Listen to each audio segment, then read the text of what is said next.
Good morning and welcome to our block of hours number 3 and 4 for this week for information architecture. As I have mentioned, according to the course schedule, of course, there are more details. These 2 hours are optional to attend or not. I will be recording the session so that you have access to the material. The goal is to go in more depth or to continue on to the topic of the week, and then you have access to all of the recording after the class, and you're welcome to attend live in person or to work on your lab, on your assignments, or any other instructions that might be given to you for the week. And so we are going to be here in this session until 12:30 today, and anybody is welcome to join, and hopefully some people will join, and if not, it's okay. I will take it that you are either busy with other classes commitment or you are working on the lab assignment, which is awesome as well. So we will continue on today on the material that we were covering for this week.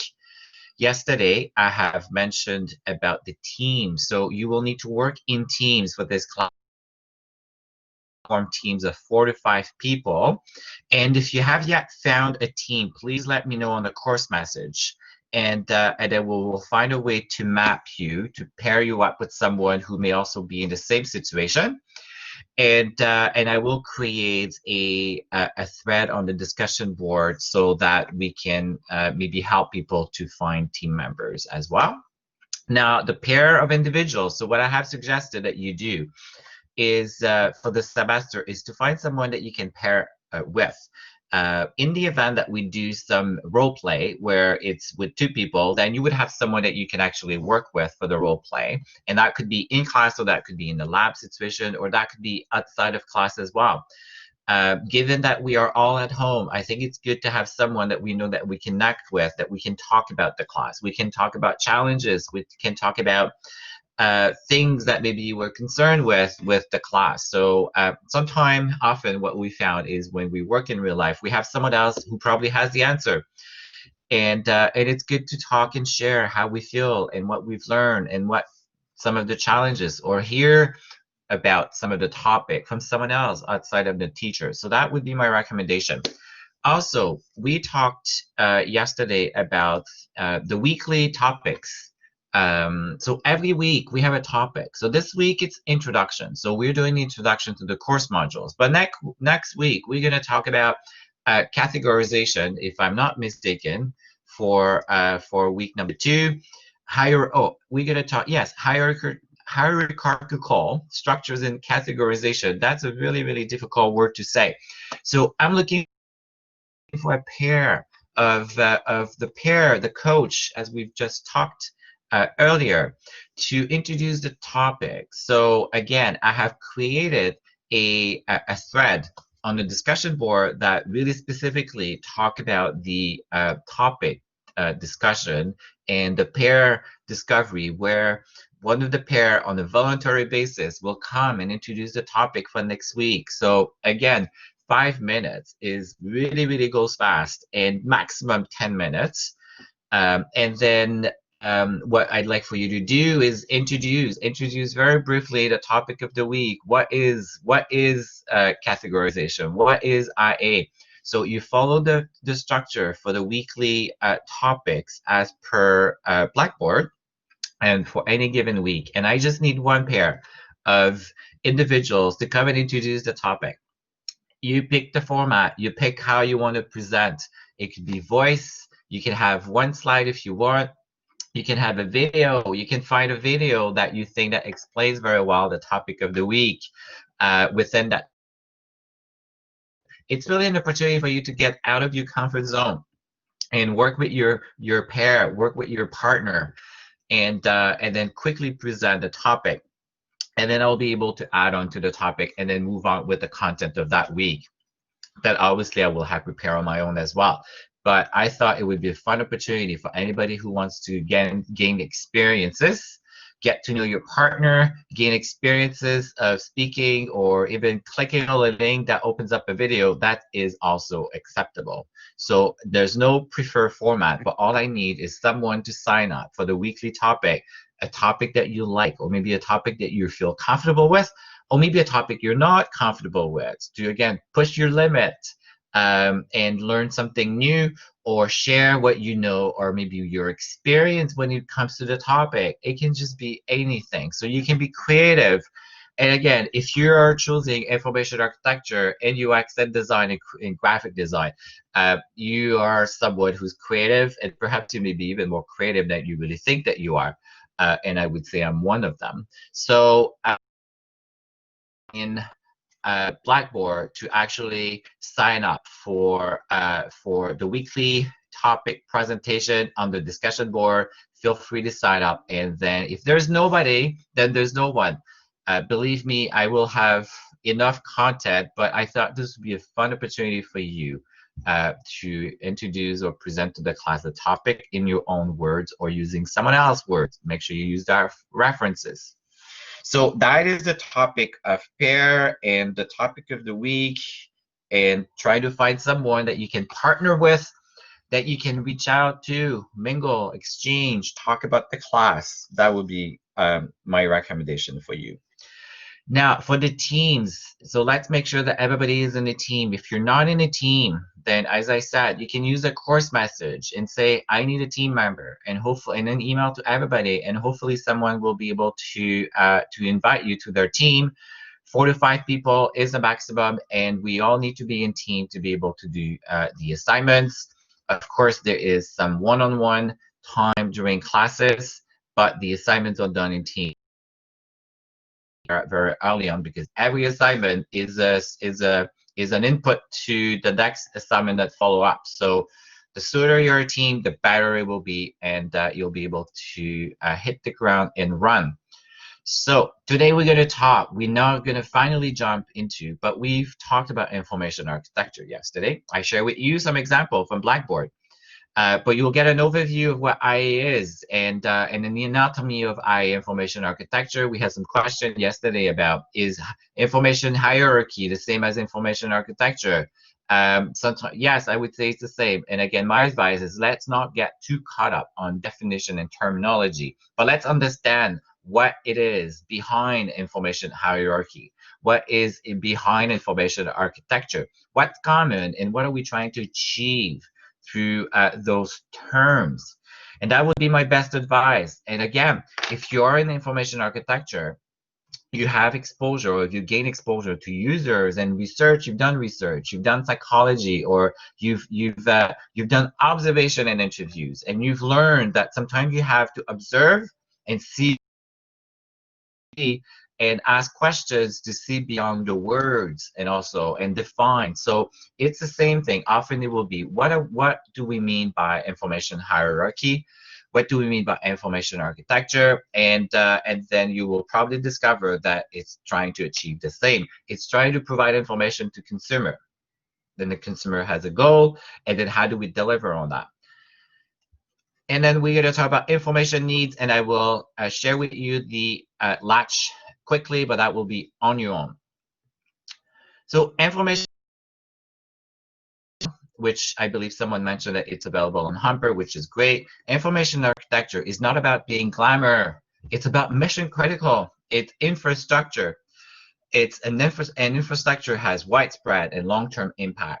So you're going to learn about what is a good IA. Not just from the point of view, but also from a system, from an architecture, from a scalability. You're going to be designing, or you're going to be dealing with an existing information architecture. So you're going to have some constraints. And it's not every day that you're going to be able to undo and redo the IA. The IA is done not for short-term goal. Usually it's a long-term initiative. It's something that we do, and we're hoping that we're going to be able to stick to that IA for a long time. But obviously, we need to be able to add to the IA. We need to be able to adapt the IA. We need to maybe insert some section in the IA, even change some of the label, because we're getting insights. So it's not just about being cute. It's about being functional. It's about being useful and relevant to the users. So we're going to learn and discuss in great depth. But it's a very, very big, And it's not just about a website. Your information architecture is designing a flow. You're going to be designing a flow of information. You're going to be designing experiences. The I is the entry point. But it's so critical to what we do. It's the foundation. Think of the I as the structure of your houses. It's the foundation of your houses. It's actually defining how many floors do we have. It's defining how many rooms do I have? Where do I put the kitchen? Rarely are we going to move the kitchen around, right? Rarely are we going to move the rooms around. Rarely are you going to be adding a floor. But inside, you're able to change the color, you're able to change the furniture, you're able to change the curtains as well. You have some flexibility, but the structure, you kind of lock into a structure. So the I is a bit similar as well. So you may think of the house as an analogy if it helps you, but it's as critical as the foundation of a house is, and you will be limited, but you need to be able to maybe sometime make some changes within it. So why do we do I easier to find for customer? And I said that the customer is looking and has a specific goal in mind. He will go to Google and he's probably going to search on Google and say, can I find a restaurant near me? Can I find a McDonald's near me? And then he's going to search his query, and maybe in this case, he's really, really specific about McDonald's. But maybe he's actually looking just for a place to eat, and maybe he's actually mobile, right? He can be on his mobile and he's searching on a restaurant near him because he's very, very hungry, and he's driving in a rural area, and then he has little knowledge about what is coming to him, where he's and when he's going to be getting food. So he has no sense of a brand at that particular point. And then he's going to be presented with some options and on Google, and then he's actually going to select one of the options and get to a space. And then he's going to try to make sense of that particular space, he's going to look for familiarity. So we need to make it easy and simple and intuitive for him to actually get to his final goal, which is to find a place where he can eat. Knowing what he's really looking at will actually help you as well to know what to show him next. So maybe he's actually, if he's driving, he wants to know probably the directions. How are we presenting that to him? If he's actually home in his couch, he's actually maybe looking for ideas for the next place to go and eat if we were not in COVID. So that is a very different use cases than the one who's driving. So the more you know about devices, the better you'll be able to design that experience. So but at the end of the day, you still have a foundation that will contain that information actually for that user, but you do need to know about who they are, where they are, the context of use, the devices, and the logic and the sequences that they need as well for that information to be presented. It sounds like intimidating, but it's not. And also, as I said, there's no one recipe. So, but we're going to teach you in this class to ask yourself the right question and be able to know what you need to design for them. So when we say the customer, we want to make things easier for customer to find. Some customer know exactly what they want. So I may know that I just want to go and I want to find a McDonald's near me, and maybe I want to look for that specific pair of shoes on the website, and I know the pair of shoes, I know the color, I know the size, I know everything. The chances are you're probably going to be even putting all of these things that you know in the keywords in your Google search, or you're going to go to the website of a brand that you're particularly looking at. You're going to go to Nike if you're looking for that specific running shoes. You're going to go to Nike and probably type in Nike that shoes, that models, and that color. And if they've done a good job, they will actually show you that pair of shoes as a first search results, or even to that page of that search. And then at that point you found. So that is one type of user who's actually really know what they're looking for. You have another type of user, they may actually not really know what kind of shoes that they're looking at, but they just need to know to be looking for running shoes. So the chances are in that user, they may actually be looking for running shoes for Nike specifically and go to Nike. Or they may also go to Google or running shoes. Then they're presented with a set of choices, and then they're going to make choices based on what they see from the ads. There's a lot happening at that point, but let's pretend that there's one that they think that they're more inclined and they would probably prefer to do business with. Then they will click and get to an environment that is hopefully will look familiar to them. And then when we say familiar, will be If I'm online on the website and I look for a pair of shoes, it has to look like, well, they're selling shoes. And if I see hats, then I'm going to have question marks. But if I come to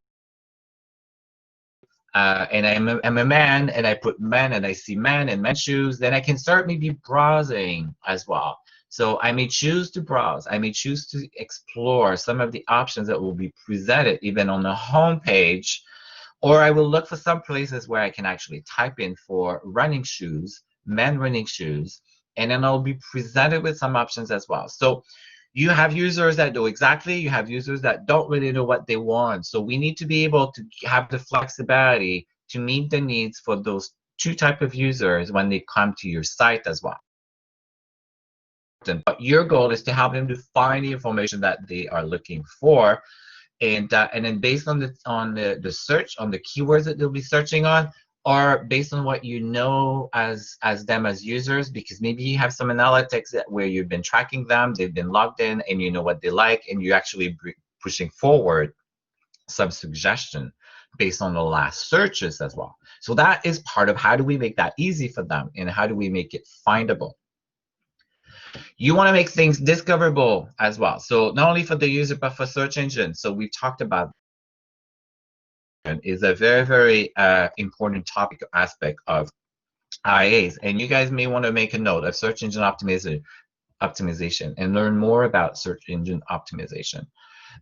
What's really powerful about search engine optimization, one of the rules with search engine optimization or SEO is to know what users typically are searching on, what user will be actually keying on as keywords. There are some tools out there that will give you the number of searches or the number of times that a specific keyword is actually typed in on Google. That's really, really insightful for a few things. That may actually help you with knowing what some of the labels could be for some of your categories or some of your sections. Maybe knowing some of the labels or keywords that you should use for your content as well. And that will help for SEO, because Google will know, and Google will look at all the pages and all the website that talks about these specific keywords, and then Google will present these sites if he's able to actually crawl your site architecture keywords, and then he will see that it's actually relevant to what you do and what you sell, and present your business as one of the options when someone search on those keywords, and then they will come to your site and then they will find or they will discover your product. So very, very important. And also a good IA, or why do we need IA? The IA will allow your user to focus on the content, the goal, and not the navigation. So we get to learn more about this. But a good information architecture should actually be visible, almost invisible to the user. They should not even notice that. They should just be noticing that you're presenting to them what they're looking for at the right time, with the right information in the right sequence.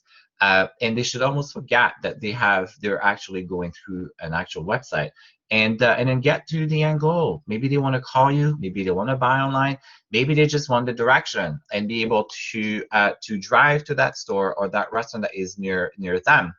So very, very important of eyes, having good eyes, and knowing and understand why do we down to helping consumer to actually find the information that they're looking for. They have a goal. How do we help them to fulfill that goal? That's the ultimate goal of information architecture. So before we talk about IA or information architecture, I think it's important to understand a little bit about good design. What is good design? And what does good design look like or feel like? It's hard to talk about IA and not talk about user, obviously, but it's really hard to talk about IA and not talk about good design and design. They are interrelated.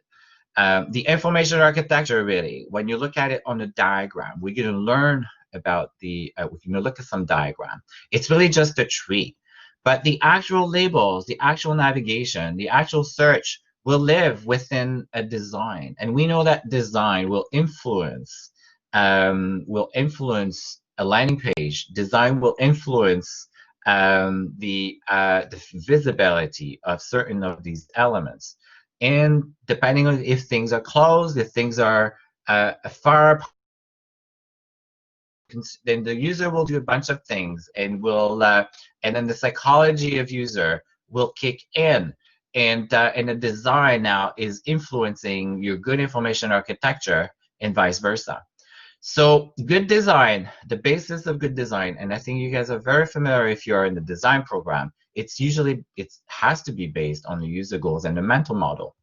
It also has to be based on the business, on the user, on the business needs. What is a business really trying to push at any given time? So I did say the users are important in IA, but we also obviously need to consider the business. You're going to come to a business and you're supporting a business. You're trying to support the business to get more sales, retain a customer, and sell more of their services to the existing customer, and often also to reduce cost. So your IA, your information architecture, will have elements that will speak to the existing customer and will tell them, you can do this online, don't call us. Of course, we want customer to call us if that's the choice that they make. Of course, we want them to chat with us if that's the choice that they want to make. But we may actually want to push the options that are online before we actually have them to call us or have them to chat with us. So at this point, your information architecture has to support the customer who's a customer in the customer stages, and that is his goal. Maybe he wants to pay his bill. And you as a business, you know that I can pay my bill online. So how do I make that visible? How do I make that as one of maybe the first options that I see as a customer? And how do I make sure that as a customer, I will see these options? And if I'm not a customer, I will see the options that are relevant to me, which is to maybe buy a cell phone or maybe buy a vacation. So I will obviously will align to the user goal, the business goal, and then you're also going to need to make decisions eventually on the placement of those elements on the page, which is something we're going to talk a little bit later. Good design is useful. So even if the design looks pretty, if it's not adding value and it's not useful to the user, then we all fail. We need to make sure that what we do is actually useful to the user and useful to the business. And this is how they will come back to you. This is how they will use your site. And you have a very, very short amount of time to actually get their attention and get enough of their attention for them to see that what you have and what you're showing them through your information architecture is actually relevant to what they need, to their needs. It's relevant to what they expect from you as a business. And if you remember, if you come from search, and I do women's shoes, and I click on the link, and I don't know your brand, and I come to this place, and all I see are hats or dresses, I'm probably just going to go back. I'm not going to even explore. So you're losing that opportunity, and I may actually never come back to it. So useful is important, usable, and you are in usability. Some of you are in the UX usability program. You've heard of usable, but I thought that for those of you that are not too familiar with usability and what usability is, and it's quantifiable, there's 5 ways that you can actually measure or look at usable and usability. And in fact, when people say that the site is not usable, sometimes they will say that the information architecture is actually making it difficult for them. But what do we really mean by usable and usability? We mean easy to learn. So I can learn your site, or I can actually get to where I need to get. It's efficient to use or learn. So that means when I come back, I don't feel that I have to relearn your site. I don't have to relearn your structure. In fact, I don't want to have to learn anything. I want you to learn about me, so you design the best experience that when I come, it feels like it's natural. And that's really your goal, is how do you design and how do you put the effort that you need to, knowing the user so that they don't have to learn anything, because you've learned about them. You've learned about them. You learn about what they're familiar. You learn about the sites that they see. And then you also prevent errors. So you don't want them to run to errors or obstacles when they're actually trying to do the things that they're trying to do, which we all know that this happens. And then pleasing, it also has to be pleasing. Now, pleasing is important, but it's not sufficient. So even if a design looks good, if it's not useful and the user is not able to get what they need to get, then we are not making it good and not making it easy for the user to get to where they're trying to get, which is that pair of shoes or that restaurant, because they're hungry and they're driving and they have little time. So speed is very important. So, and again, it has to be minimum effort for the consumer to actually get to where they want to go from your site. Scalability is very important. I'm not going to go into in depth for each of them, but really, when you think of a good IA, if you meet and you check all of these elements on the slide, you can be in confidence that your IA is a good IA. And when you ask, depending on who you ask to, they probably going to have a different definition. But the main one will be the user goal and knowing the user and knowing their mental model. So when we say mental model, think about the blackboard.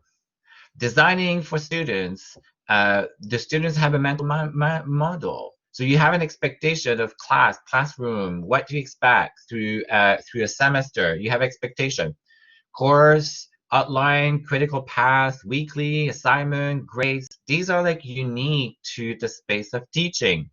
This is if you're actually going on vacation. So going on vacation, you're going to be thinking about vacation, packages, hotel, flights, amenities, excursions, web check-in, kiosk, baggage. Your mental model and your knowledge of that experience is completely different than when you're students.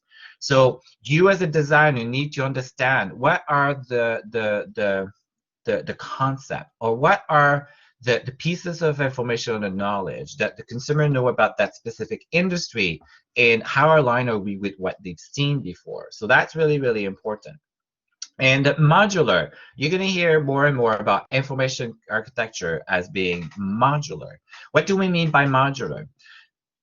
There was a time we only had websites, but now we have website, we have mobile, we have apps. The modular means that you're able to take a piece of your information architecture and reuse it in other places. You reuse it in your mobile app. You reuse it maybe at your airport kiosk. So you're kind of designing experiences that can almost be detached and be used on other devices, are part of another experience. And then all of these little modules together will make the full experience for a customer. So the beauty of those modules is sometimes you can change to one modules, and if you've used the module and it's the same module being used in many places, well, it's one change that you make. It's also more consistent for the customer as well, and then it's a lot more flexible and easy to reuse. And I do think that as information architecture or as designer, the more we think about modularity and the more we think about microservices that we can reuse in multiple places or multiple journeys, the better it will be for you, and you'll be able to design more, and you'll be able to connect more, and then sometimes you just need to make one changes, and you don't even have to touch everything else that will come with it. What you will find is if you're working for a brand that has been in place and has the same information architecture for about 15 to 20 years, the chances are it's probably very old, and it's really hard to change because everything is probably all jammed and connected together, not modular. The code is on top of the design is inside the code. There's nothing is being detached. It's all a big block. And now what you need to try is try to undo and try to build modular, which takes time, but I would say that that's probably the thing you should do. Otherwise, you'll be locked into that structure, and you're not going to be able to get out. And the chances are those old structures, they're not connected to the real world today, as we know, as through the cloud, through the services, through the API, and you'll be extremely limited. So this that I just described may be another reality that you may have to deal with as a constraint in coming up with the best IA. But there's still room for you to have to improve those old IA through better maybe labeling, maybe a better sequence of how the information, the experience is presented to the user. But obviously, if you were more about a new technology and modularity and API, you're probably going to have a little bit more flexibility. But something for you to explore on your own if you wish. When it comes to information architecture, I think it's important to understand where does information architecture really fit in the bigger scheme of a project, or in the customer journey. And I do have some participants that are online, so thank you and welcome for joining. You guys are welcome or to interrupt, ask any questions, or chat as well. It would be great, and it's nice to have people as well attending. But as I said, it's not an obligation. The session is being recorded, but perhaps maybe we can have some interaction in this session as we normally do in this sync session. So thank you for coming in, and feel free to come in and jump out and in and out. That's also all fine by me.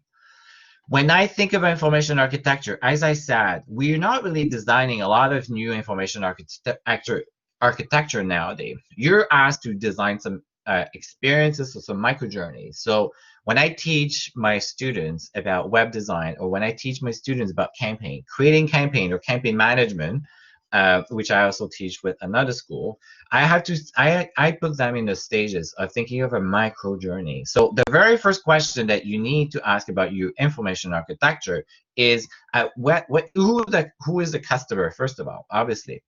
Is this the B2C or is it a B2B customer, and what stages are they into their journey? There are multiple frameworks out there that you can use, but you have to pick one. You just have to think of one. But even if you are to design an information architecture from scratch, you're still going to need to think about microjourneys. You're still going to need to think about the stages and everything that is on this slide. So information architecture, the first question, let's say that we want to do a B2C, a business to consumer website. But if you do a B2B, business to business website, you need to ask yourself the same set of questions. The other one is the business to business. So the consumer will be me buying shoes. The business to business will be me working for Sunwing and maybe looking for a marketing cloud. Or maybe it's you working at Salesforce and you're trying to get new customer and you find them online. But you still have then to think about what stage of my journey am I trying to design that information architecture or that micro journey. So in this example, I've picked the buy stages. So you've seen traditional marketing, awareness, consideration, or maybe some businesses, some marketing funnel, there's only going to have awareness. And think of that funnel that we typically see upside down. And then as people move through the funnel, they're closer to buy from you. And then there's a stage called buy. So this is a stage where you're trying to get them to buy something from you. So they're not yet a customer, but they know now about you. They're considering your brand, and now they're serious and they're probably engaged. Maybe they're in the purchase flow. Maybe they're doing a search on the best cell phone that they should be buying because there's old and broken. And then there's a pause stages, which is typically the customer that actually already have, maybe they just bought a service with you. So maybe they just bought the service with you, or maybe they are an existing customer. And who knows how many things as an existing customer that I want to be able to do, or many reasons why I would be calling your brand, or many reasons why I would come to your site. So it's very important to take each customer and then try to map them to a customer stage. Then from your customer stages, then you journey. For buying, it's very simple because it's the buy flow, right? So in this particular case, I'm actually maybe looking at really buying a cell phone. So now you know you have a customer, and maybe the customer knows little about your brand. So maybe you're going to need to a little bit more about who we are, why they should pick you, and also some of your policies as you're trying to buy your product. But maybe they're going to start with a search. Maybe you're going to do search and they've heard iPhones, a new iPhone 12, iPhone 10. I don't even know which iPhone is now. I have an iPhone 7. But it still works fine. And or they're just going to be browsing. And as we've said earlier, you're going to have customer that will know exactly what phone they're looking for, to the model, to the color, and to the memory size as well. Or you have some customer that someone said, hey, you should get a new phone, a smartphones, and that's all they know. And then they will maybe be browsing, and maybe they'll be browsing, and then eventually they'll see something that will say buy or check out, which are some of standards somehow that we've seen in. But there isn't one standard, but there's patterns that we can see. Now, if we stick with that customer, then you have to think about, for that specific journey and and customer stages and journey. What are the business? What are we trying to do as a business? I call it the business pillar. So now this is where you need to think about what is the business trying to do for that particular customer in that stage? What are the business goals? What are the products maybe that we've been promoting? What are the key products that we want to have more visibility? Because we know that those are the most popular. So this of your choices of what you will be showing will make a difference for the business. And then they're also going to say, maybe there's an offer, maybe there's no offer. And what is the KPI? How are you going to measure success for the business? Well, here, obviously, it's a purchase, right? Because we're in a buy flow. Maybe at the awareness stages, the main thing that we want the customer to do is maybe we want them to save it to their wish list. Maybe we want them to call us. Maybe we want them to chat with us. Maybe we want them to sign up for email, right? So the KPI will depend on what you're in. That will inform you of your choices of keywords or your choices of maybe next step, what you're going to be presenting. Then the customer pillar. You're going to need to ask yourself, who's that customer? What customer type? Is it a new, are they novice? Are they intermediate? Are they expert? There are many ways that you can divide that up, but you need to get a sense of how much do they know about your business? How much do they know about this industry? If I've never traveled and I've never booked a vacation, you're going to need to give me more hand-holding, more information than someone who actually book every year, book the same package, the same hotel, the same vacation. He probably needs to have a fast path. How do you accommodate both? Will depend on the IA and the structure and the wireframe and the experience that you will choose. Knowing their goals, obviously. Knowing their segments. Maybe you have customers that are family segments. Maybe you have customers that are single traveler. Maybe you have customers that are family. So maybe you're, the customer who's a family, the Rogers, they're looking for family plans. The more you know about them, the more you'll be able to make this relevant. The task, I think we're going to talk at some point, the task. What follow when they actually do this in real life? And what you can use, what you can compare to is people now know what they expect when they're actually buying a cell phone online. But let's say I've never bought anything online, and but I bought something else online to other places. There are things that people will expect because they've seen, and then how do you use that? How do you leverage that into your flow? Will help them or not help them. If they're used to buy a cell phone at the store, what can you use from the with and then bring that online so that there's familiarity, maybe with your experience at the store, maybe with someone else's experience of buying on store. A perfect example would be taking their payment information is the last step.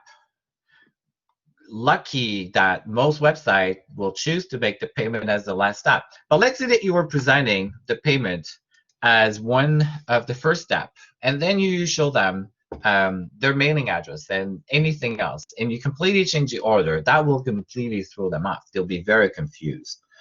What is their motivations? How motivated are they?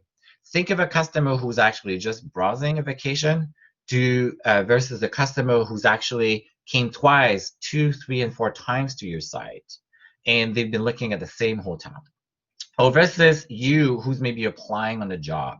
You're going to be willing to go through a lot of hoops if that's really the job that you want, and despite the good or bad experiences, versus a customer who can buy a vacation from you, or can buy the vacation from your competitor at the lowest prices in a more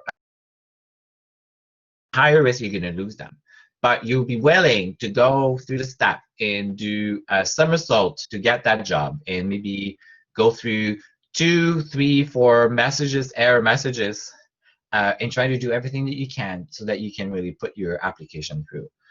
The knowledge that they have about your brand, the knowledge that they have about the business, the knowledge they have about your product, about the industry will have a huge effect on your good eye or not a good eye.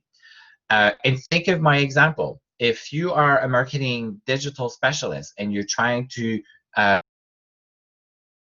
a marketing cloud website, you have a very, very specific understanding of marketing cloud, technology, digital, and you should be somehow familiar when you go to a marketing cloud business website, versus someone who may not have as much experiences with marketing and digital. They're beginning of their career.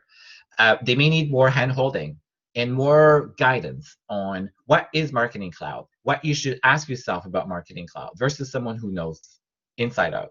So knowing this will have a huge effect. So your design and your challenge is to accommodate all of these people. But there are commonalities with someone who's not so new, with someone who's new, and someone who's more intimated that you will find. But you need to know about these commonalities, and so that you can actually bring that into your IA and your wireframing and your experience to make sure that your experience is a good experience. Then when you define an information architecture, you also have to think about where is this experience being delivered. It's really difficult to put a line between web, mobile, app, kiosk. And especially when we know that we're designing native apps or we actually designing mobile responsive. So you want consistency, but you will have different challenges, or you can do more if you're on desktop, or you can do less if you're on native app, but you will need to think about where is this experience being delivered. In my mind, I use email. The email will have a structure. The email will have a choice of content, images, sections, title, blocks, categories, labels that will also take to probably a landing pages that will also have the same or similar terminology or set of information for the user, and with call to action that maybe is going to take them to another environment where they're actually going to do something else. So you need to be aware of where the experience exists and where the experience is being delivered, not only for what is available to you from a technology, but what is around it as well. So it's a big challenge to design for all of these devices. But if you do design with the same customer goal, the same customer mindset, your business need is not really changing. Your customer is not really changing depending on the platform, but the context is changing. If you think about my customer who's actually driving and who's hungry and who's looking for a restaurant, versus if I'm at home and I'm looking for the next restaurant, my mindset is different, my device is different, and I'm in a different place, different stages. At home, I may not be as engaged. Interruption is maybe okay. But when I'm driving, I'm multitasking. So you have to think about how do I make that even faster and quicker and safe for the customer who's driving. So you will find different mindset, and perhaps different platforms are more adapted to certain contexts. What do I mean by this? Mobile. I think the mobile app, mobile experience, if you're traveling, is very relevant when you're actually in traveling, when you're in movement, when you're going to the airport to do your web check-in, when you're scanning your luggage, when you're scanning your boarding pass, when you're at the hotel and you're showing your boarding pass, or you're showing your hotel reservation. Some hotels have your phone for keys. So there is that context and element, and also the customer stage that you're in. Remember? So the customer stages, and if I think back, I think there's awareness. A lot of people are searching and browsing in the awareness stages in this stage, also consideration. But eventually they actually move to crowded desktop to buy. We know that more people will buy from desktop than they will buy from mobile, depending again on the industry. There's not one recipe. But then eventually, if you're in the travel industry, they're probably going to move on to a mobile app because they're actually even mobile. If you think of Uber and Uber Eats and all of these, you're probably also mobile, right? And the post-purchase, maybe when you still when you're home and you're back from home, maybe you're going to go back to your desktop. But very, very important. And so this was there to show you IA is one little piece to the overall experiences. But when you do IA, you need to be aware of 1, 2, and 3. And it's very, very important. And I think that what you'll find is you're not going to be designing a big IA from scratch, but you're probably going to be rethinking some experiences, some micro journeys that will touch the IA, that will touch the information architecture. You may need to decide, where do I fit that experience? Does it fit somewhere? Can I actually add that specific experience to an existing experience, or do I need to redesign one? What you will be faced with in the real life businesses, everybody thinks that their their needs, like the business, your stakeholder or marketing or operations, they will think that what they do, what you want you to add or create as an experience. They don't, Canine dogs is a better term. sorry, Canine sniffing dogs. is this for me or this is for someone else?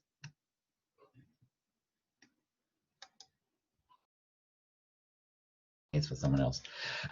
Make sure that you're on mute. I don't even know how to mute all participants if that's the option that I want to, but I think we're good.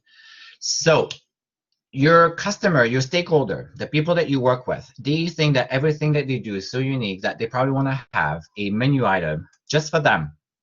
And let me show you. I'll give you an example.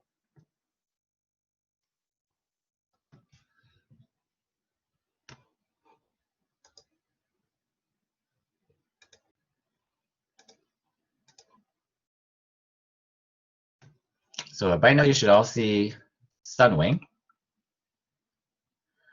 One of the big challenges, someone somewhere at Sunwing, uh, they will come to you and they will say, we want to have a link for customer complaints, and the customer complaints links, for example, has to be completely at the top, and we want to call it X. But then when you dig in, maybe customer complaints is not really what this new experience should be called. And you really think that it should be something else, or maybe you should not even be at this level at the top of the screen. If you think of Sunwing Airlines, so you're a customer of Sunwing, and then you see Sunwing Airlines, you don't really know what you're going to find for Sunwing Airlines. And then you have sign in, and then you have my booking. So, but the operations or the people that work for Sunwing Airlines know their business, and they really, really were pushing really, really hard to actually have something called Sunwing Airlines. But when you look at Sunwing Airlines, there's so many, many options there that are not necessarily custom Sunwing Airlines, because in their mind, it's Sunwing. They don't even know the difference between Sunwing and Sunwing Airlines, right? But when you click on Sunwing and you click on Sunwing Airlines, you will discover that there are a lot of options that customer will miss and customer will not find that should probably be presented not on the Sunwing airline, but maybe under packages or maybe even on the homepage. And then you need to be very, very convincing for the business to really accept and really believe that what you're suggesting is a better option than what they are thinking that they would anticipate. But no one else will actually going to think about what is the customer goal and where is the customer journey and what does the customer know about our business at this particular moment, and is Sunwing Airlines a better choice, or is there a better choice or a better option? No one else will. And often this is how information architecture and that insight become very difficult to use, because everybody has tried to put a little piece of what they want to include as a link, but the link is completely is not prepared to even see the link, or he does not to know what to expect into that specific link, and he will never click on it. There's still a lot of people that think that having a link, having Sunwing Airlines will solve everything, but it's not. It's really, really not. We had a lot of challenges at Sunwing for the design of customer complaint and when customer had complaints. So let's go to contact us, and I will show you a very, very good example of where we had some challenges. Designing a contact page, challenging IE or information architecture exercise that you will have. There are so many things that you're trying to achieve, and you have customers that are probably in all of those stages. You have customers that are at awareness, consideration, buy, or post-purchase. So how do you accommodate them? And then a lot of people will have different opinions about how you should structure it. But this is the contact us, and you have a telephone number. And then you have a little label or heading that says flight departure or sign up for Sunwing Airlines. But Sunwing Airlines, what is Sunwing Airlines? What is Sunwing? So that, I think, is a very, very good example of why do we even have Sunwing Airlines? What about just flight status and alerts? When you think of it as the customer, what do you think the customer is interested in to do at that point? When it comes to this particular sign up for for airlines, and the customer really goal at this point is really signing up for flight alerts. He doesn't care about Sunwing or Sunwing Airlines.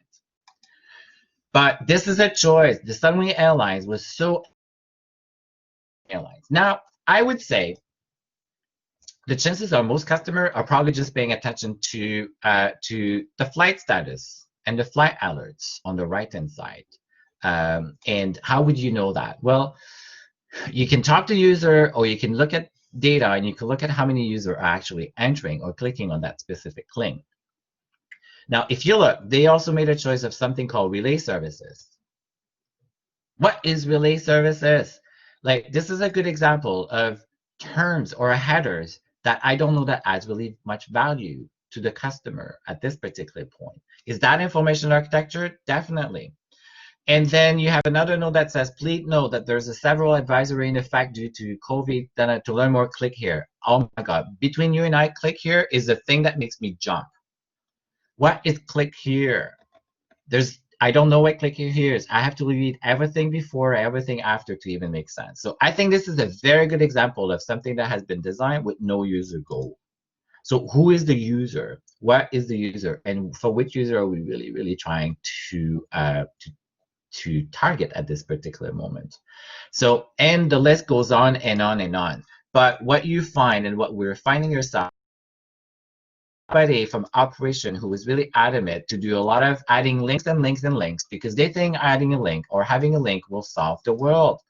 But they were not prepared to listen at it from the customer point of view, and what the customer is trying to do.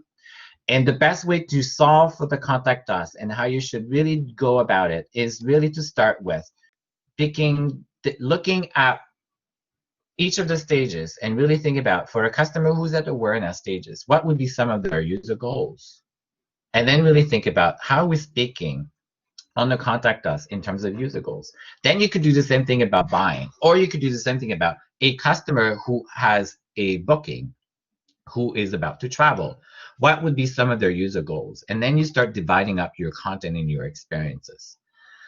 But using that framework and knowing that framework will take you a long way. So information architecture is, you're going to hear, it's the organization of schemes or structures. It's how you categorize. We're going to talk next week about categorization and how do we structure the information, but it's based on a mental model. It's the label system. So it's how you call things. And if we go examples, they were things called like relay. We know nothing about relay. And this is a big real estate page. And if you took the time to put it to under contact us, it means that it's very important, and you're probably getting calls, or you are actually not getting calls.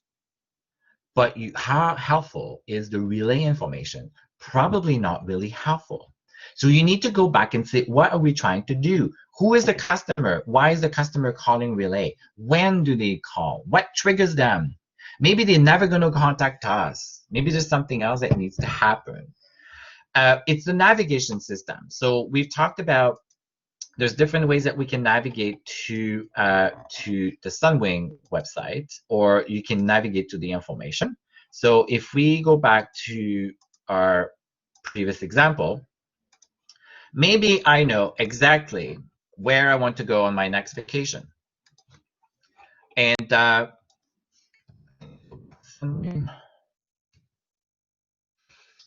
I will tell you, 90% of the customer who come to Sunwing, they will come here. They will jump right away to the vacation. They know what they're looking for. I want to go to Toronto. Maybe I do want to go all south. When I say all south, then I'm kind of saying I want to go somewhere warm, but I don't really know where. But I don't really care, because maybe I'm more about prices.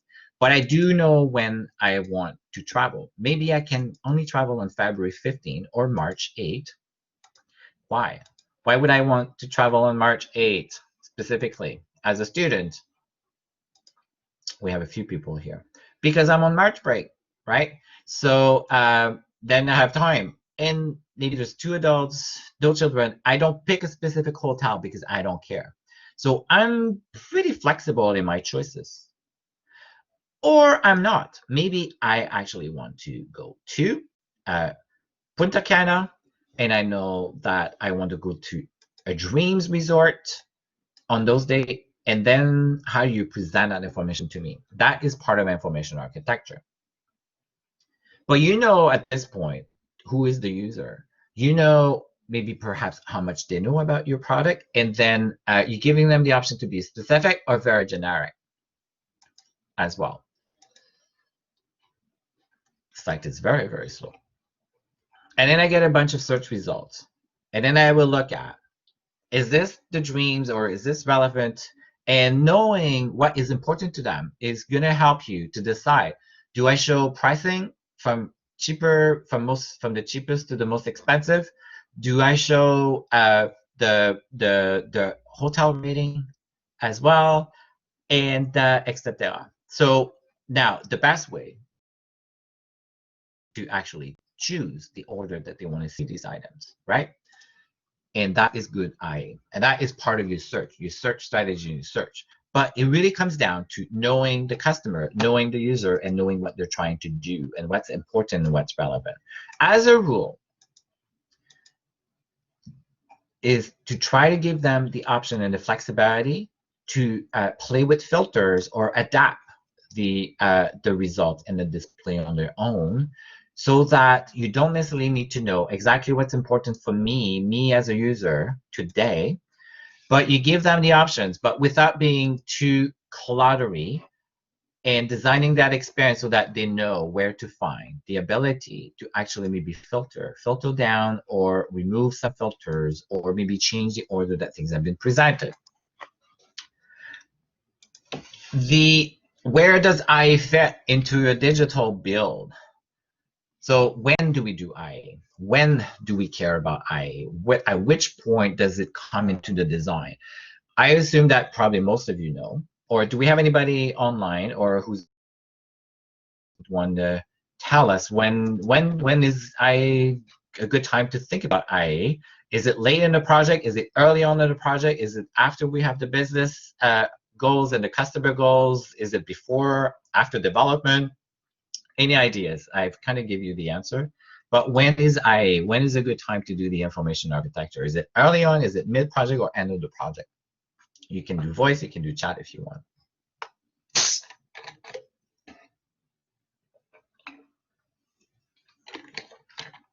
Absolutely. It's the first step. It's after once you know why are we designing, and if you remember the business pillar, the customer pillar. Once I know why I'm doing this and what is important to the business, what is the business trying to achieve, and who's the user behind, who's the user, what are your user goals. It's your first step. It's really your foundation. It's your plan. It's the architecture for your house. So, and that will help you to actually get your colleagues aligned. It will help you to refine your understanding about the business and the user and what it is that we're really trying to do. So this little map shows, after we know the business, customer, and the requirements, so why are we designing, by whom, and what is the micro journey, then the first step is moving to information architecture. Navigation, label, search system. Then you're going to do wireframing, design, development, and quality assurance. Now, at some point, you're going to lock down the information architecture. You shouldn't have to make changes, and it becomes your blueprint. But you do need to be flexible to adapt it. But your goal should not have to change the information architecture halfway, because it will be very expensive to make any changes. This is a typical representation that you will see from an information architecture. Home, usually a home, then your main category. So if we remember about Sunwing, we had Sunwing, the Sunwing logo, and you have all inclusive, you have hotels, you have things to do, you have my flights, my booking. So you're going to need to make choices, and then each of these are categories with sub items underneath it. There are certain rules of how many categories should I have? Should I have a lot of categories, not too many? We're going to go in more details. It's organized. So I will be, your goal is to organize the content logically. Logically how? Well, based on the user, based on what the user know and what the user goal. And you will never go wrong if you think of the user goal. And then you want to think about clear and intuitive labels. So labeling, we're going to talk more about labeling, but speaking the user language. So heuristic evaluation. In this week's lab, one of the lab, and depending on how familiar you are with heuristic evaluation or not, one of the lab is to introduce you to heuristic evaluation. So these are from Jacob Nielsen's, and the heuristic evaluation and the lab for this week. So that will be until next Wednesday. So again, a week is from Wednesday to end of day on the Tuesday, but really you should be aiming to do all of your labs in each of the week. One of the practice for this week is about the heuristic evaluation. And if you don't know about heuristic evaluation, then I give you some hints and some insight and some link in this week's rating. But one of the heuristics is about labels that will make sense. So if we look at the label in the contact us that says something about relay voice, example of a good label, but all-inclusive vacations, all-inclusive packages, hotels, flights, is probably a good example of a good label in the industry of an airline when you think. When we think of my grades, assignments, weekly courses, I would think that those are probably good labels because they're very closely related, but very, very important. But the heuristic practice in the lab in this week, you should really be familiar with, because knowing the heuristic will tell you if your eye is a good or not good eye, like the heuristic. Then your good eye will also be about designing straightforward and usable navigation paths. Now we're learning more about what do we mean by usable navigation paths, and we're going to hear it over and over. We love to organize information. Why do we organize and how we organize? This is how we make sense of our world. Everything, we put a label to everything. Think of it, computer, PCs, tablet. But then sometimes we're going to become more specific. It's how we arrange things. It's how we find things. It's how we store. It's psychology. We categorize. We put things in buckets because remember, it's easier to place them. And we know where to go to find it. So we do the same thing in our brain without knowing. But when you learn a language, you actually go and retrieve the words that you learn in buckets. Sometimes you're actually going to match it with maybe the word, the equivalent of the word in the language that you know. And maybe that's how you're going to store it. But we categorize things all the time. So we do categorization. And you label things. It's actually fast when you're looking for that piece of information, whether it's your inbox, whether it's email, whether it's your filing system. And we each want to be able to adapt it to how we actually think of those pieces of content that makes sense to us. But there are patterns, and this is what we need to understand. What are the patterns? What is the most common?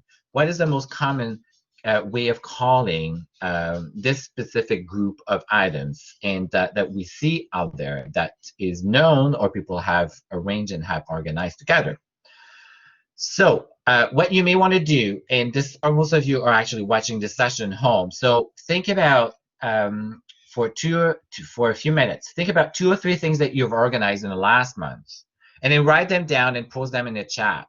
But maybe for those of you that are here, I don't know if you guys want to do this. In the chat, you can put in the chat some of the things that you've actually arranged or organized in the last month or so. And you're just starting semester, so you're probably really looking at ways that you're actually organizing your information or your content, or the things that you can share with us. Able to know exactly where things are and feel that it's organized and feel clear in your head. So think about maybe 2 or 3 things that you share in the chat of things you've organized.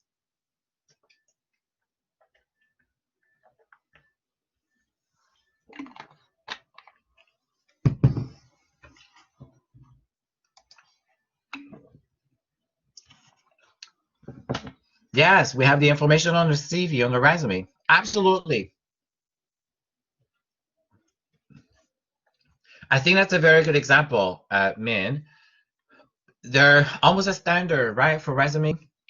You don't just create a resume that is completely, some people will try to be very creative and very creative and very unique.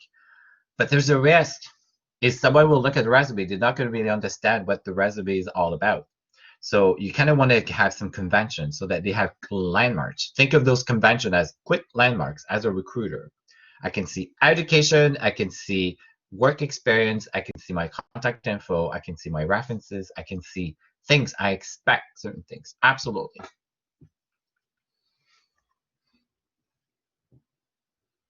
So me, I had to do a lot of categorization or organize the information for Blackboard. So I had to get this class ready. I have 3 classes with Humber that I had to get ready. So for the students, I had to find ways to organize it that it was actually useful for you. And I've shared with you some example of that. But we organize things all the time. I take notes for classes and then I put the label 4001, 2504, 5502. This is my top level categories. And then I know that these are my classes. And then underneath each, I will have notes or I will have other labels as well. Yes, so we want to arrange the information. Me and has say we want to arrange information. It's easier to easy to read, especially important information that I want the recruiter to see. Absolutely. So what do they expect? What do recruiter wants to see? What matters the most? Now you're gonna say some recruiters may care more about education, some others may care more about experiences. There will be some variations. Now, but if you speak with recruiters, you will find commonalities with the recruiters. And if they're recruiting, depending on the type of roles that they're recruiting, let's say they're recruiting for internship, they don't expect to see work experience, but they expect to see your education first. Versus if they hire for an executive, they're probably going to look for what is the latest achievements that executive has done. They will look for big numbers, dollar amount, percentage increase, size of teams. So you see how, depending on what they're trying to hire for, it will influence how you should structure your resume. Knowing who's actually reading the resume will have huge ways of doing your resume may actually look very good on paper. They look great. But when you start reading it and you try to consume and use it as a recruiter, one may be more appropriate than the other. So very, very important. So yes, thank you for sharing how you've been organizing. Think of the old filing system in the libraries, and I think we have Maggie, who's one of the librarians in this class. She's not in today, I don't believe so. Uh, she is actually trying to work with the library to bring the library online. So she at least she has a model that she can actually refer to. Now the difference is online and digital. Uh, the device is different. You're by yourself, you're on your own, but there are things that she can actually probably try to mimic. But she's not alone. She can look at other libraries. She can look at Humber's library. She can look at many other libraries that, and then find commonalities and things that are similar. Our decimal system, how we actually categorize our knowledge. How is the class, the school? How is Humber structured, right? So Nelly says, I'm still trying to organize some anecdotes of my travels because my hard drive with all my photos was stolen. Oh no, sorry to hear. But I don't want them to write, I don't want to write them in chronological order, but something else like stories about X, stories about Y. Yes, absolutely. You will find there are many ways of arranging, right, the information. So do I enlatch, the latch model talks about that location, timing, there's chronology as well. So is it about chronological order or is it more about a story about something? So that's a good question. Maybe we can see if other people have maybe ideas about. For Nelly, so Nelly's challenge is thinking, well, I could go, my travel. Let's say I went around the world for 2 months of travels, and I could choose to actually arrange my pictures from day 1 to day 2 to day 3 to day 4 to day 5. Or I want to go about a story about maybe the volcano, a story about my hiking experience. Maybe I want a story about the things that actually got me the most scared in my travel, right? So now you can think about which one do we think will be more relevant for us, for you, for other students. So your students, which one do you think you would prefer? Would you prefer like the chronological order of Nelly's vacation, or would you prefer a story about something with a theme? For those of you that are in the chat, like feel free to share what do you think would be your preferences, personal preferences.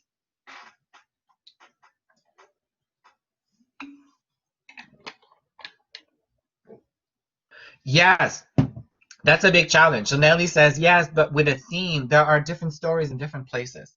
So Nelly's challenge is, let me see. Okay, I'm gonna do a blackboard. I think everybody can actually probably put text now. So Nelly has themes, and then we have stories, then we have places. I should have asked you how you want me to call. So now I know. Thank you.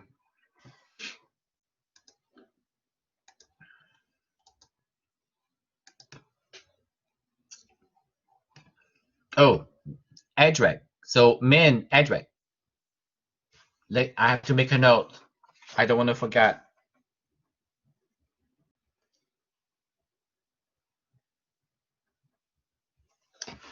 So I think you should all be able to see by whiteboard. So we have themes, stories, places, location. There's so many ways. Wow, I can't even type. Okay, I want to. Oh, I'm new to Blackboard. Yes, we have year, we have stories, we have themes, and then we have, yes, people, yes, and then timing, time of the year. There's so many ways that we could take all of the pictures, and there is not really one way. So we will have choices to make.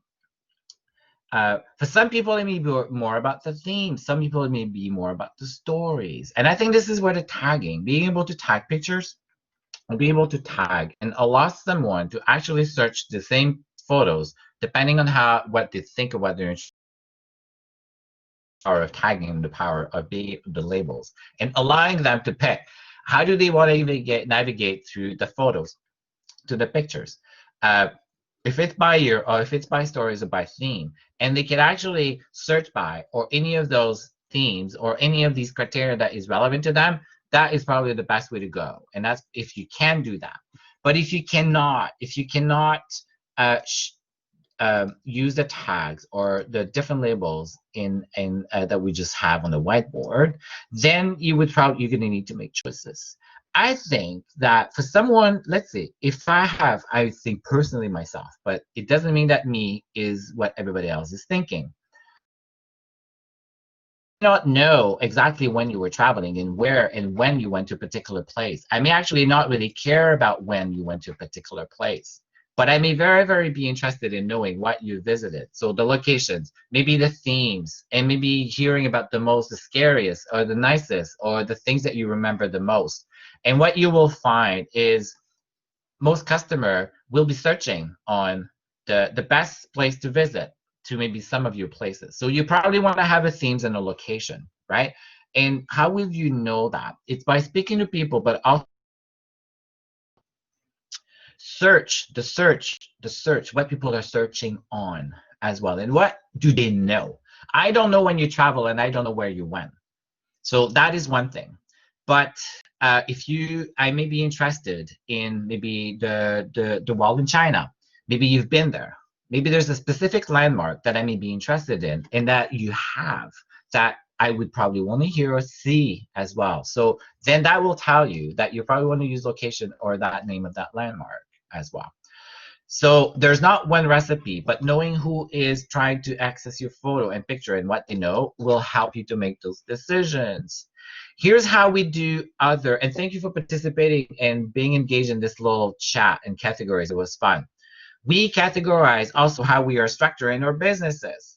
So we categorize from the CEO to our managers. We have roles, we have specific roles. So these are the top categories, but these are known, right?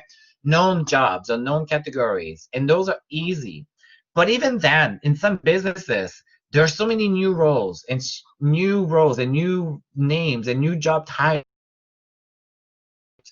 to really even sometimes know where to place them. And we're going to talk more about categories. When you look at music, there was a time where we used to go to music, right? We used to go to music store, and then most store will have a very similar way of classifying. Sometimes it will be by artist. I think in the store it was pretty much by artist, but then artists or titles or song titles, I think it was about per artist. But then they would have a section that says the most popular. But then the most popular, maybe very much the most popular because those are the ones that they sell all the time. Or the most popular maybe because someone paid to have their disc or their album on at the entry of the store or in the window. And these are things that you will have to be able to support at the business. So think of most websites on the homepage. You see many, many articles, you see many choices, you see many banners, you see many products, some of which are based on the business, what the business wants to push at any given time, some of which will be really based on what people are actually clicking and surfing. Some of them may actually be there because those are similar to products that you've actually looked at. And Amazon has always been very successful since day one because they were the first one to show recommendations of what you do, but they were getting inside of what you were doing as a user. And if you think back, our first pillar is about user goal, user, and what they care. So Nelly, what she could do, let's say that Nelly is designing a beautiful place for her photos. She could actually gain some insights and intelligence. And then maybe she has the categories. Maybe she has a different section depending on the places. Maybe all of her photos per places. China, Korean, and Australia, and maybe she went to many other places. Maybe and then she's going to think about country, cities, or specific places that no one has heard of. The challenge with that little places that no one has heard of, no one may actually be really inclined to click on it, or people are not really searching on. Uh, but then she will be gathering information, and maybe if she has an intelligent tool that she's utilizing, if I click on the chat photo, then maybe she'll be presenting me with other photos that are similar or are in that same area in some location. So she'll help me to discover and learn more about the product. So that is all information architecture. But again, it comes to the user and what you want them to do. Do you want them to spend more time on your site? Then you will push more items for them to look, right? So we've already talked about why do we organize things and how it benefits us. I think it's easy, it's speed, it's fast. It's faster to find the information and it's faster to remember and be able to come back to it. So one of the things that your information architecture has to account for is most people will come, but they may never buy on day one. Then what is that experience when they come back? How easy is it for them to find again what they're looking for? Very, very important.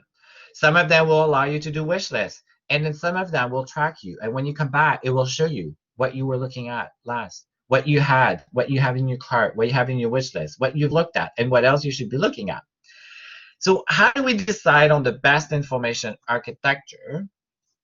There are multiple ways that you will the benchmark. So photos or places or inspiration. We all have seen or places where I can actually browse through photos, right? We've all been to vacation sites. We've all been to grocery sites. We all been to sites, something similar to your business. So we have something that we can relate to. As our information architecture, your first thing to do is look at what do others do. Because someone does something doesn't mean that it's well done, but at least it's a starting point. At least it is something that potentially other users might have seen or have been familiar with. Understanding your business priorities is very, very important as well. So how do you support your business? It's not just about the user, but how do you help the business? So Flight Center, if you think of Expedia, if you think of Amazon, if you think of Rogers, they have very specific intent. They have very specific needs, business needs, or challenges that you need to be able to help them.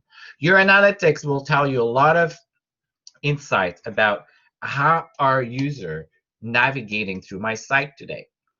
Where are they clicking? What are they using?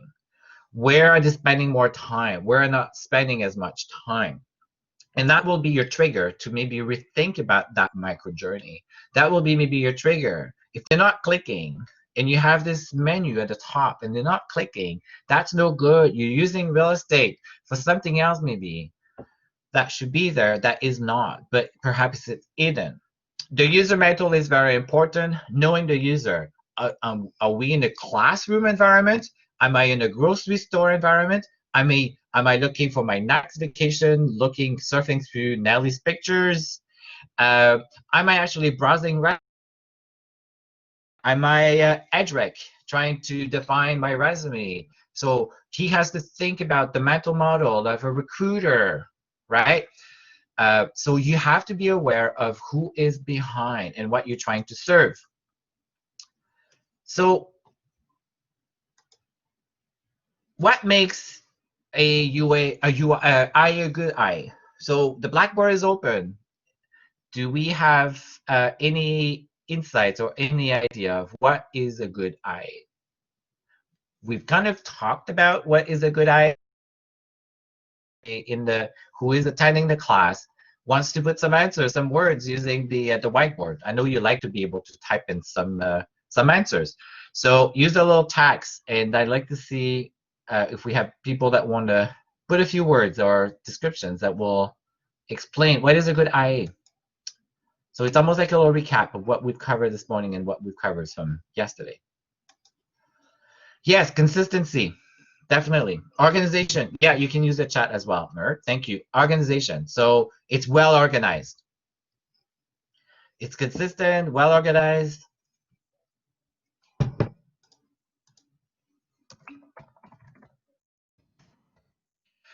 Familiar. Yes, familiar as well.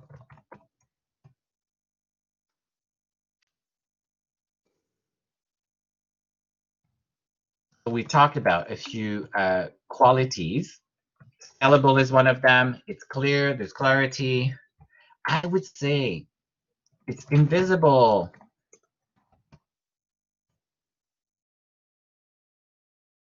Yes, information, it informs you, it tells you what is happening. Yes, absolutely. So that's one of the heuristic. It speaks a common language, right? Speaks my language. So all of these seems to be obvious. Yes, interactive. There's really interactive. And that's the thing with digital. It's interactive. Context interactive. And it has to serve a purpose, which is the online interactive element is what is probably the biggest challenge versus in is interactive. But Maggie has to be careful that there's this now interactive element in the interruption. And I'm alone that needs to be taken into account. So all very, very good qualities. And thank you for defining what good IA is. The challenge is great. How do we bring that into our IA? And as I said, we really have to think about the user. So scalable, we talk about scalable. It will give you a visual set. Is this a site that is actually speaking for what I need as a user? Will I find what I'm looking for? Is this relevant to me? And if it is, then I have a choice to continue or to leave. It has to support your business. It will match the user. It will also give you alternatives way to get to the content. Think back to Nelly. Maybe someone is thinking about location. Maybe someone is thinking about a city. Maybe someone is thinking about an experience. Maybe someone is thinking about a time of the year to travel, right? So very, very important. It will also encourage exploration, discovery. It feels invisible. It really, when people say this site is not really easy to use, they're actually saying a lot of things that at the right time. It feels like it's very disorganized or not even logical. But when a design is good, we never hear about it. When do we hear people? We hear people complain when something is wrong. But when good usability is so good, you don't even hear about it. It's when you start hearing about I or you're hearing about the usability that you know there's something is broken. And then I give you some qualifier of easy to learn, easy to remember. It will prevent errors because it's actually in the sequence that the user expected, and they don't feel that they have to go back and undo. It will also communicate a sense of priorities.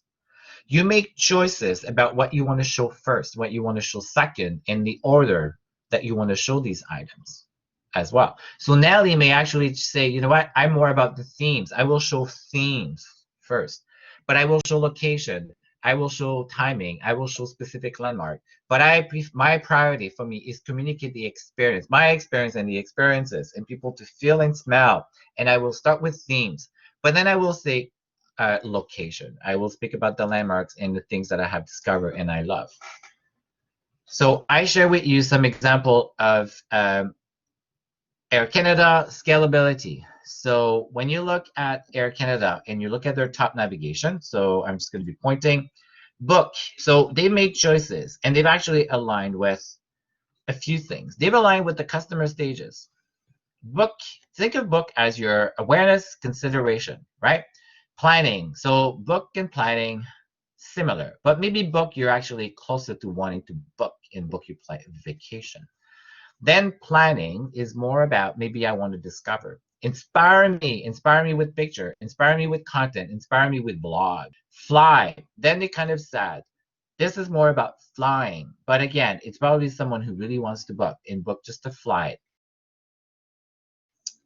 Now, when you think of it, those categories may not necessarily all be mutually exclusive. And I think this is a very good example of trying to also accommodate the business priorities of what people will think or what people will want to do with Air Canada most of the time. IO plan is a very, very big piece to Air Canada when you work for the business. They have a lot of people that come from IO plan. They want to do X, Y, and Z. So they made the choice to actually show and present IO plan as one of the top elements navigation. Now they have this customer support.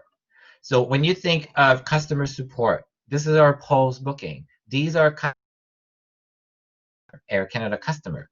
So you would expect at this thing to find every micro journeys that have to do with the customer or customer stages.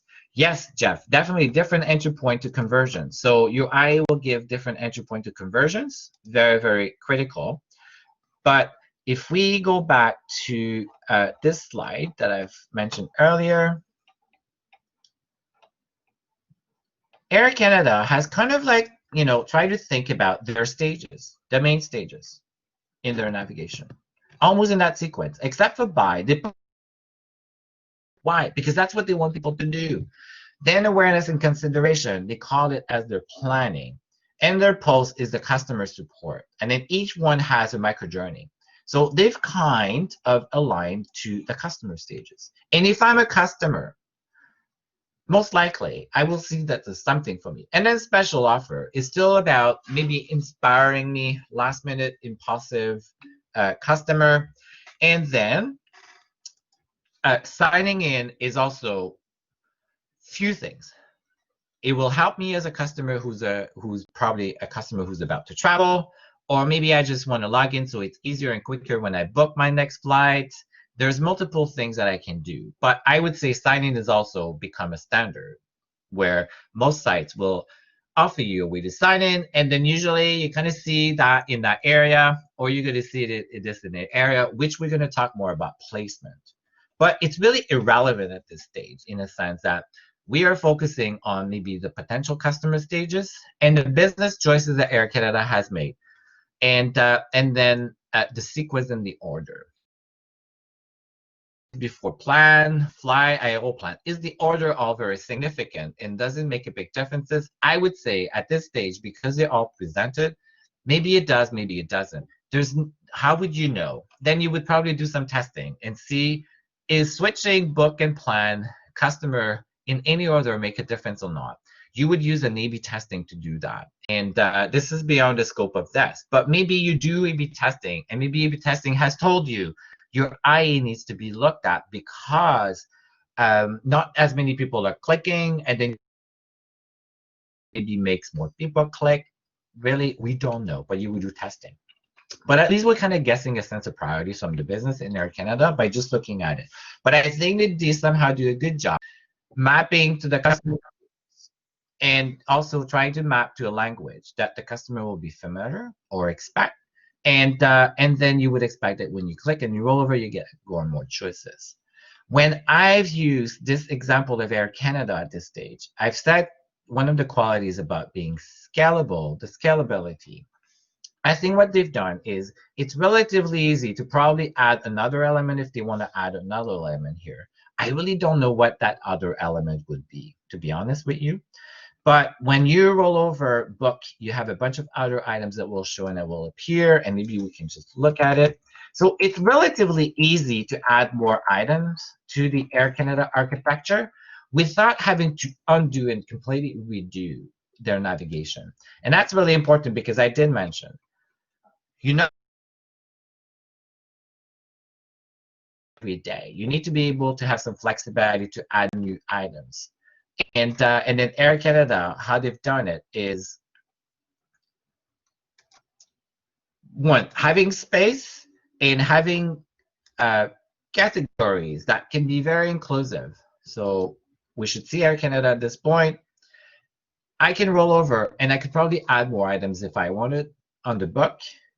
Now, the question is, how is useful all of these different choices that I have versus on the plans versus fly? So this is IA, and this is where you would need to do a lot of research and a lot of investigation.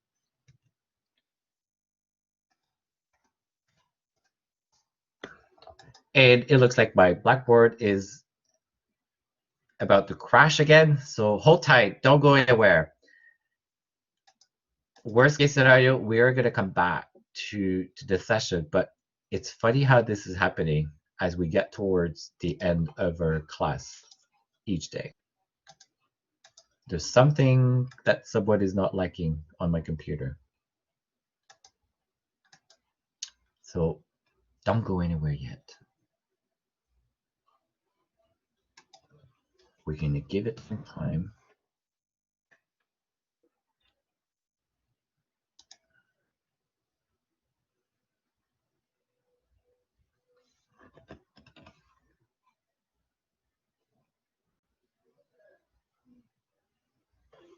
I'm still here. I'm trying to see if I can just close perhaps Air Canada, stop one of the tasks.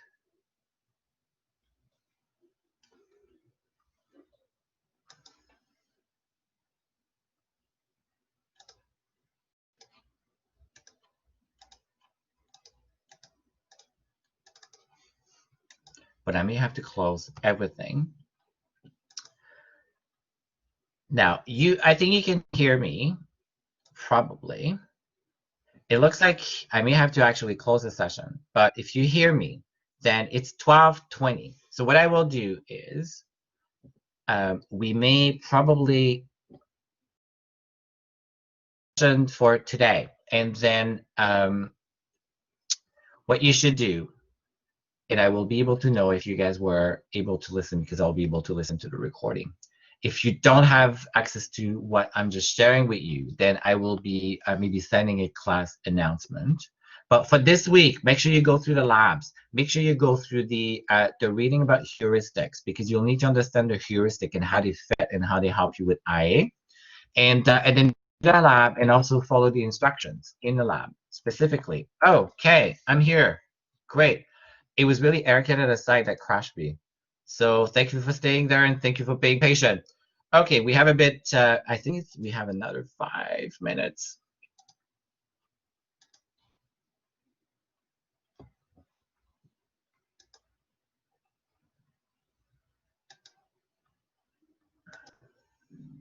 Yes, we almost have 10 minutes. My apology, but it's so strange that this is happening every time at the end of our sessions. But great, we're back. So Air Canada, I'm afraid of going back now to Air Canada, but let's maybe just, which is a little bit more stable.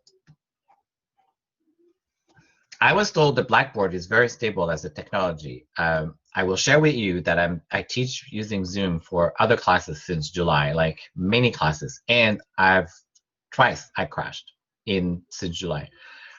Now I feel like every session that I've had this week, at the end something happens. So I don't know if it's my computer, but I had more crashes and outages than I had before in 2 days. Oh, maybe this could very well be. I think there's just high volumes as well. Yeah, good point. I'm noticing that it's even it takes a little bit more time to load certain sections in Blackboard at this point because I think we have a lot of students. Yes, Jeff, you're so smart. Thank you. Awesome. I think you're right. I think it's people are coming in, people are leaving out. Absolutely. Well, they're before time, so that's pretty good. Okay, so Air Canada, I think, has flexibility to be able to add more elements if they want. They still even have some space on the top navigation. And now, of course, we're not looking below, but you have to be mindful of designing an IA so that you can actually add more. When you want to add more, also be able to relabel as well, and be prepared. It will happen. Now, if you can have a tool that will allow you to do usability testing, you should. But definitely, you need to be able to have tracking on what people are clicking on your navigation. Are they clicking on your navigation? Are you noticing that less and fewer people actually coming to some of your content? Why is that? How long has this been lasting? These will all be trigger for maybe a redesign or rethinking about UI or some of the micro journeys in your IE as well. So I really think that when you look at Air Canada, you can almost guess what some of their business priorities are. Book a flight is important, right? Fly, Aeroplan, support, providing support. Now I know that's a debate. Some of you may think Air Canada is not necessarily known for a good support, but I will tell you, I worked for the airline long enough that it's still a very, very good carrier. Yes, we can use Google Analytics to get the data. Absolutely. So as I said, it's hard to be an information architect and not have a bit of a sense or curiosity for data.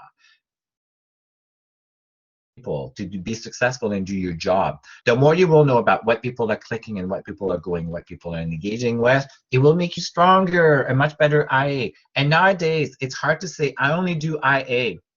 When I started, I was only doing IA. But IA is linked to customer goals, business priorities, data, the data. The more you know, the better you'll be in front of your colleagues and then be able to add the value that they expect you to be adding. I give you another example of, I think, a good site, and this is Sunwing, that encourages alternative ways to get to the piece of content that they have and to encourage discovery. So that is very similar to Nelly, right? So they have blogs, and then they have even a category that says what is trending. The power of trending, something that says trending, you're kind of saying this is like word of mouth. It means many things, right? You don't really know if it's Sunwing that actually intentionally made that choice of trending, but as a customer, they're probably going to think or assume that this is something that people are actually clicking or interested in discovering, and it's probably very good, and then you'll be inclined to look at. It's like Nelly in her photos. If we show that a lot of people are clicking on the photos, or Nelly's maybe is going to have a section that says the most popular photos, this is probably where we are going to go because we'll think, why is this so popular? And yes, it's Google Analytics will give you all of this data, and Google Analytics is a good start. And yes, it has a lot of data, a lot of data. And if you guys don't know anything about Google Analytics, you can actually learn about Google Analytics through their own learning and teaching and through their own certification. And I teach Google Analytics, I teach Google PPC. It takes a while to get used to it, but it's actually a very powerful tool. So I share with you another example, Rogers. And then I've said, why do we think Rogers may not be optimal in terms of their IA? So I don't know if by looking just at this picture, if you guys have a bit of a sense of why do I believe that the not optimal for this IA. Do you guys have any opinion if we think of the Rogers picture? You guys can type in, can come voice, up to you. But I think there's room to do more, do better. One of them is it really, really jumps. It's really just visually. I'm not even thinking about the labels. I'm actually just thinking visually. I'll give you a hint. Look at how much white space. They only have 3 choices. Though you're gonna hear this, and I think it's one of the questions in this week's forum. You're gonna hear about breadth or depth. So do you want a lot of items to the bar, or you want a few, but you have to go deep, deep? Rogers has made the choice to not use this space, not use this space. They only have 3 choices. The chances are there are a lot of items under each one. And then as a user, it's harder to actually find the content. So they're missing opportunities to present more elements that maybe would be more aligned with the business. And maybe it will be quicker for the user to actually find in here, here. And then how will you, what are people searching on or what people are visiting? And then, yes, there are too many layers to click into. Absolutely, Alex. So maybe here your IA would suggest that maybe you need to have some elements here. You need to bring to the top elements that you know that people are visiting. How will you know? Google Analytics will tell you. Google Analytics will tell you the top pages that people are going. Maybe you're going to find that some of the pages, they're actually more visited than support. And you'll say, why would it make sense to the business? Would it make even to the top? So this is something you could do. You could end up doing if you wanted. And it's part of helping people find. So I think they're not really suboptimal for that reason. Now, when you think of it though, you kind of get a sense of what their priorities are. Shop, so buying. So remember, pre-purchase, so awareness consideration. Everything here will be there. Maya Rogers, I'm a customer. So I'm post customer. And support is also post customer. They have more items about post support customer than for someone who's not a customer, but that's maybe okay with them too. But I would think there are too many few items and it's really difficult for someone to maybe find. But we'll talk more about this. Yes, I think support should not be so top of mind as per this homepage. Now, here's the benefit though of JAF, of being support as being there. I would say though, having worked at Rogers for 2 years, all I did at Rogers for 2 years was actually try to optimize the information architecture, try to optimize so that consumer would actually find the things, but also Rogers spends $10 million a month on phone calls. A lot of the items and support can be done online, but people are calling. So they want support and they want anything to do with customer support and customer to be able to do on your own, to be very highly visible and accessible at all times. The beauty of this top navigation is really anywhere you go on Rogers, these elements are always there. No matter how you got to Rogers, no matter how you came to Rogers. As well, the element at the top. So find a store is important for Rogers. They want, yes, they want people to actually go to a store because they really think that people convert better. That is a very good example of a business priority. Okay, but as a user, maybe I do want to go as a store. So here we have no conflict. Business wants people to go to a store. User wants to go to a store. We maybe find that a lot of a high percentage of user, when they come to Rogers, they actually look for finding a store. So we made it at the top of navigation, top priority. Is this the best location or not? We don't know. You would probably sign in is almost what people expect, but support is a big element. And then My Rogers support. Now, if we think of the heuristic of speaking the language and trying to map the language to the user goal, the user who maybe is new to Rogers may not understand what My Rogers is, but he may be understanding, he may most likely will understand what support is and what support means. He needs support. So both actually are doing maybe the same thing or not, but you will have to click as a user, right? There's still a is My Rogers or how is support different? But really doesn't matter. We don't really know until we map it to a user goal, and we would probably even do usability testing with users as well and see, right?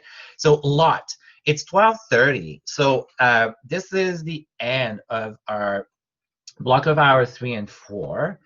And the session was recorded, and I hope you guys found value in either attending or you will find value as you listen. We have more content to go through for this week. So I may have to overlap on Tuesday. So on Tuesday, I may do again this. I may do again ASYNC session.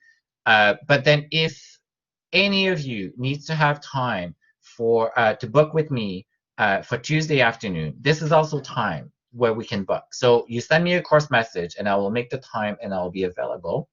But I will log in. I will be logging in to Blackboard Collaborate on Tuesday afternoon at the time that we have in the course schedule.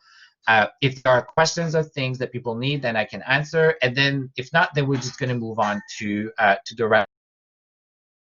In the mid-time, please go through Blackboard. Make sure that you're familiar with the course, the outline, the content for this week, and also the lab, the heuristic practice. If you're not familiar with heuristic, then this is an opportunity to learn about heuristic. And then we have a lab for this week as well. And let me just share with the lab specifically what the lab items are. I don't want to mislead anybody.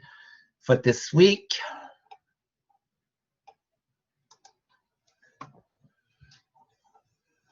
so there's a practice. Is really for you. If you haven't done usability heuristic evaluation, you don't know what heuristics are. If you have never heard of heuristic evaluation, I'm giving you a bit of a step-by-step. There's a reading for this week to learn more about heuristic. I give you step on why do we do heuristic evaluation, and you will understand, I think, by reading the step, why we're doing heuristic evaluation. Between us, this is what we were doing right now. We were looking at Rogers, and we were trying to define specifically, how is Rogers helping use looking for? We were doing some heuristics. We were looking at the goals, and we were looking at how is Rogers serving or fulfilling that goal. The lab, I call it lab 2, but there's a practice lab. The lab 1 is kind of a practice, and lab 2. Actually, there's 2 labs. And depending if you are good with heuristic, you can skip or you can do lab 1 as a refresh. And then I invite you to do lab 2 as well. So this is for your own, but do it in teams. And then in terms of sharing your answers, we can discuss the answers on Tuesday, or you can also share the answers on the course, or maybe we share the answer on the discussion class. Some of you, and I will ask some of your teams to share the answers with me on Tuesday, and we can find some time. I'm very flexible. These are not marked, but these will help you to be better in your assignment and opportunity to get feedback from you. So that's really the intent with them. But go through the labs, go through the reading, go through the lab, try. There's no better way than trying. It's not easy to do heuristic evaluation. But the lab number 2 is really fun because it will force you to ask questions before you even think of IA. But this is all important when you do IA. So 12:34, I went over time, but again, this is on your own. Thank you so much for those of you that have attended.